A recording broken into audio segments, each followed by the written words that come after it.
Hello friends, स्वागत है आपका हमारे channel SP education and tricks पर। तो फ्रेंड्स, आज हम पढ़ने वाले हैं जो कक्षों में जो इलेक्ट्रॉनों को भरने का नियम होता है। जैसे कि हमारा एक अपबाहु का नियम है और एक हुंड के बहुलता का नियम। तो पहले हम अपबाहु के नियम को जान लेते हैं। तो जो अपबाहु का नियम होता है ये जर्मन भाषा का शब्द है। जर्मन भाषा का शब्द है। इसका जो अर्थ होता है निर्माण करना या रचना करना। तो देखिए, अपबाहु ने बताया कि परमाणु के मुख्य कोषों की ऊर्जा उपकोषों में विभक्त होती है। कक्षकों में इलेक्ट्रॉनों को भरने का क्रम निम्न स्तर से उच्च स्तर की ओर होता है। जैसे कि हम कोष को जानते हैं। कोष हमारे कितने होते हैं? 4 होते हैं। तो हमारा पहला होता है यस, दूसरा होता है पी, तीसरा होता है डी और चौथा होता है एफ। तो जो इसमें एस पे जो इलेक्ट्रॉनों को भरने का क्रम होगा, इस पे हमारा 2 हो जाएगा, इस पे हमारा 6 होता है, इस पे हमारा 10 और इस पे 14। तो देखिए, हमारा निम्न स्तर है, निम्न स्तर, और ये हमारा उच्च स्तर, उच्च स्तर। तो इसमें जो हमारा एस पी डी एफ हमारे कोष हैं। तो इसमें निम्न स्तर से उच्च स्तर की ओर होता है। जैसे कि इसमें जो हमारा पहला है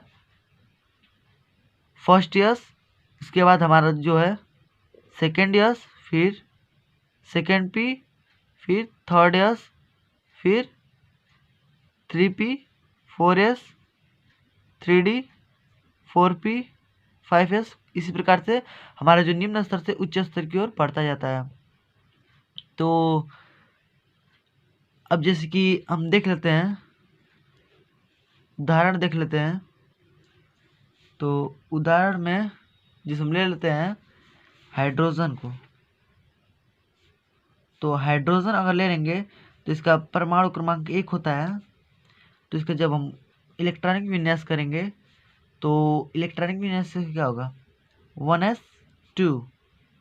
तो जो 1s2 होगा, इसमें जो कि हमारा भरने का क्रम होगा, देखिए इसमें 1s पर 2, मतलब कि इसमें अधिक से अधिक 2 इलेक्ट्रॉन भरे जा सकते हैं। अब जैसे हम दूसरा ले सकते हैं, ले लेते हैं। देखिए, ले लेते हैं हम सोडियम। तो सोडियम का हम निकालेंगे तो सोडियम का हमारा 11 होता है। तो देखिए 1s2, 2s2, 2p6,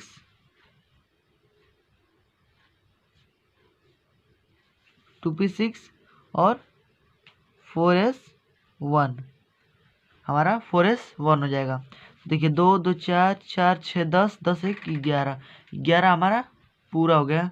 अब देखिए इसमें जो हमारे यस जो कक्षक है, इसमें जो इलेक्ट्रॉनों को भरने का क्रम 2 है, इसमें भी 2 है। और देखिए पी में हमारा 6 है, 6 हमारा मैक्स है पूरा। तो 2s2 हमारा 2p6 हो गया और 4s1। तो एक और ले लेते हैं, जैसे कि हम ले लेते हैं कैल्शियम। तो कैल्शियम का हमारा होता है, तो हमारा कैल्शियम का होता है 20। तो इसका परमाणु क्रमांक 20 होगा। तो इसका जब इलेक्ट्रॉनिक विन्यास करेंगे तो हमारा हो जाएगा 1s2, 2s2, 2p6, 2p6 और 4s2। फिर देखिए तो हमारा 1s2, यहाँ पे 1s2, 2s2, फिर 2p6, फिर यहाँ पे हमारा 3s2, फिर यहाँ पे इस प्रकार से मर जाएगा 3p6, फिर 4s2। तो हमारा कितना हो गया? 2 2 4 6 10 10, फिर 2 12 12 6 18 2 20। तो हमारा 20 हो गया। तो देखिए इसमें भी हमारा जो भरने का जो क्रम है, देखिए यस में हमारा 2 है, और 6 में देखिए पी में हमारा 6 है और फिर यस में हमारा 2 है। तो इसी प्रकार से इसका एक कुछ उदाहरण है। तो इसका जो क्रम होगा इस प्रकार से कुछ देखिए, इसका जो क्रम है देखिए 1s 1s 1s फिर हमारा हो जाएगा 2s 2s फिर 2p फिर 3s उसके बाद 3p फिर 4s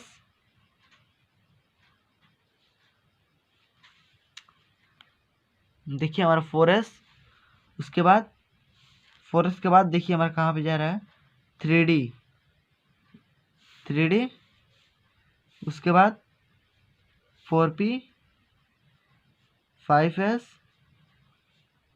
फिर 4d 5p और 6p। इसी प्रकार से हमारा चलता जाएगा। तो इसमें जो हमारा क्रम है इस प्रकार से कुछ आगे चलता जाएगा। तो ये था हमारा अफबाउ का नियम। तो अफबाउ का नियम आशा करता हूँ क्या समझ गए होंगे। तो अब जो कक्षकों में इलेक्ट्रॉनों को भरने का क्रम है जो हमारा ये पहला नियम था, अब जो हमारा दूसरा नियम है हुंड का नियम। तो चलिए हुंड के नियम पे चलते हैं। तो देखिए जो हमारा अगला है हुंड का नियम।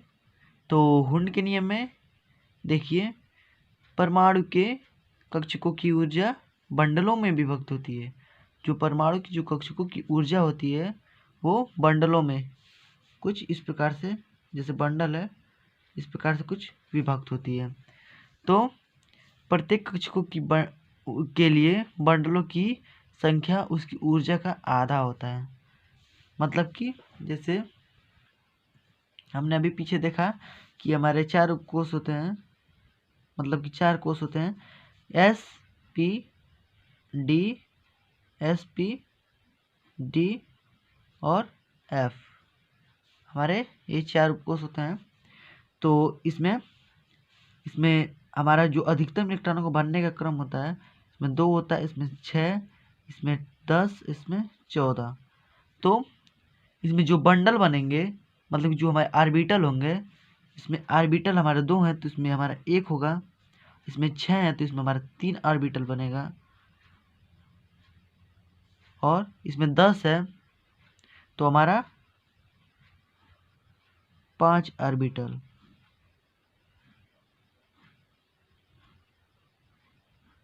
देखिए 1 2 3 4 5 आर्बिटल, और इसमें 14 है तो इसमें हमारा 7 आर्बिटल बनेगा।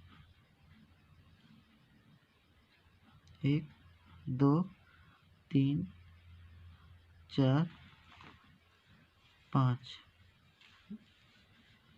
6 1 2 3 4 5 6 7 हमारे 7 आर्बिटल बनेंगे। तो जो इसमें जो हमारा भरने का जो इलेक्ट्रॉनों को भरने का क्रम है देखिए, तो इसमें हमारे पहले में कुछ इस प्रकार से भर दिया जाता है, फिर दूसरा है तो हमारा दूसरा कुछ इस प्रकार से भर दिया जाता है। इसी प्रकार से इसमें 6 है तो सबसे पहले हम एक एक इलेक्ट्रॉन को सब में भर देते हैं, उसके बाद जो हमारा बचता है उसको दूसरे इलेक्ट्रॉन में भरते हैं इस प्रकार से। उसी प्रकार से सब में इस प्रकार हम भर देंगे।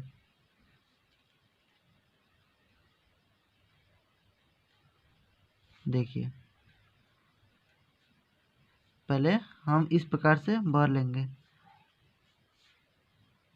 उसके बाद से जो हमारा दूसरा है उसको यहाँ से भरेंगे। तो देखिए तो इस प्रकार से कुछ बंडल हैं आर्बिटल में इस प्रकार से कुछ भरे जाते हैं हमारे।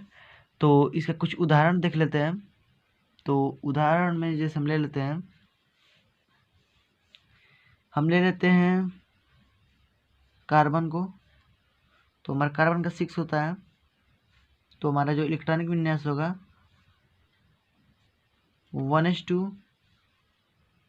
2s2 2p6 2p2 हो जाएगा। 2p2 हमारा इलेक्ट्रॉनिक विन्यास कुछ इस प्रकार से है। तो 2 2 4 2 6 6 हमारा इलेक्ट्रॉनिक विन्यास हो गया। तो देखिए इसमें जो हमारे यस में है, तो यस में हमारा 2 है, तो इसमें हमारा एक ऑर्बिटल बनेगा, एक ऑर्बिटल। तो एक ऑर्बिटल है तो इसमें जो परमाणु ये है, जो इलेक्ट्रॉन है, वो इसमें इस प्रकार से कुछ भरेंगे, इस प्रकार से। अब देखिए जो हमारा दूसरा है, इसमें भी हमारा उसी प्रकार से। इसके बाद जो हमारा तीसरा है, इसमें 6 है, तो हमारा 3 ऑर्बिटल्स बनेंगे, 3 ऑर्बिटल। इसमें देखिए हमारा 2 है, तो इस प्रकार से कुछ भरा जाएगा, यहाँ पे एक, यहाँ पे एक, बस। देखिए हमारा 2 इसमें इलेक्ट्रॉन है, तो हमारा 2 इलेक्ट्रॉन इसमें भर दिया गया है। और देखिए एक और हम ले लेते हैं, जैसे कि हम नियॉन को ले लेते हैं। नियॉन का हमारा होता है 10 इलेक्ट्रॉनिक विन्यास, 1s2 2s2 2p6 4s 2p6 और 1s2 2s2 2p6 3s हमारा हो जाएगा 2। तो 2 6 10 ये हमारा नहीं होगा, ठीक। तो हमारा हो गया 6 6 4 10। अब देखिए इसमें जो इलेक्ट्रॉन को भरने का हमारा क्रम होगा, देखिए इसमें हमारा एक ऑर्बिटल बनेगा, इसमें भी एक ऑर्बिटल, और इसमें 3 ऑर्बिटल। तो 1 2। अब देखिए इसमें 2 हैं, तो इस प्रकार से हम भर लेंगे। उसके बाद दूसरा, उसके बाद इसमें भी 6 हैं, तो पहले वाले में भर लेंगे, उसके बाद दूसरे में। तो इसी प्रकार से और एक ले लेते हैं। तो देखिए जैसे हम ले लेते हैं ऑक्सीजन को, तो ऑक्सीजन का हमारा होता है 8 इलेक्ट्रॉनिक विन्यास, 1s2 2s2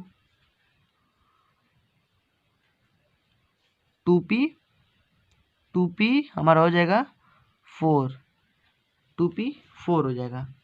तो देखिए 4 4 2 6 2 8 8 हमारे इसका परमाणु क्रमांक है। तो अब इसमें जो हमारा भरने का क्रम होगा, देखिए इसमें भी एक होगा, इसमें भी एक होगा, इसमें हमारा 3 होगा। तो देखिए इसमें हमारा भरा जाएगा, 2 है तो 2 इस प्रकार से कुछ भर दिया जाएगा। अब देखिए इसमें 1 4 है, तो 1 2 3 और फिर इधर से 4, तो हमारा इसमें ये 4 इलेक्ट्रॉन भर दिया गया। तो कुछ इसी प्रकार से भरा जाता है हमारा जो ये हुंड का नियम है। तो देखिए इसमें एक बार और हम बता दे रहा हूँ आपको, परमाणु कक्षकों की ऊर्जा बंडलों में विभक्त होती है, जैसे ऑर्बिटलों में विभक्त होती है। प्रत्येक कक्षक के लिए बंडलों में की जो संख्या होती है उनकी ऊर्जा का आधा होता है, मतलब कि इनकी ऊर्जा का आधा होता है। तो फ्रेंड्स, तो हुंड का नियम भी अब आप समझ गए होंगे। तो जो हमारा ये दोनों था, ऑफ-बाउ का नियम और ये जो हमारा दूसरा है हुंड का नियम, ये दोनों नियम बहुत ही इम्पोर्टेंट है परीक्षा की दृष्टि से। तो फ्रेंड्स, आशा करता हूँ कि आपको ये वीडियो पसंद आया होगा। तो फ्रेंड्स, आपको अगर इसमें कोई भी दिक्कत हो तो आप कमेंट बॉक्स में कमेंट करके पूछ सकते हैं। और फ्रेंड्स, आप हमारे चैनल पर नए हैं तो हमारे चैनल को सब्सक्राइब कर लीजिए और साथ में बेल आइकन को प्रेस कर दीजिए।